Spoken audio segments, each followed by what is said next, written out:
Hey everybody, welcome to this week's edition of What's New with magicplan.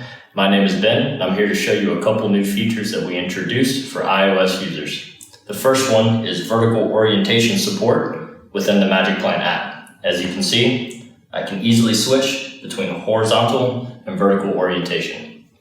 Additionally, we have introduced support for multitasking, which is a built-in iOS feature. So what I'd like to do today is demonstrate how you can use that in some of the cool use cases. So I'm going to switch over to horizontal orientation and pull up a floor plan of our office.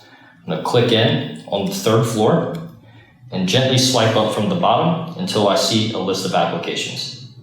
I'm going to hold down on Photos, drag and drop on the far right side of the screen.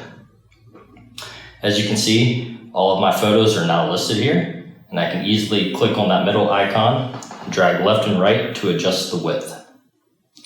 My favorite part about this is I can go to one of my photos, click on it, and drag it over to my floor plan and easily add it to one of the rooms.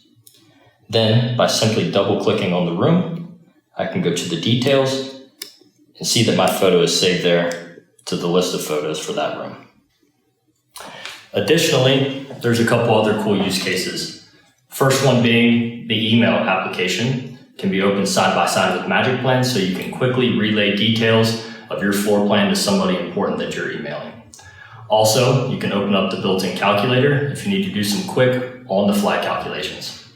If you have any more questions about this, feel free to visit our help center and stay tuned for the next edition of What's New with magicplan. Have a great day.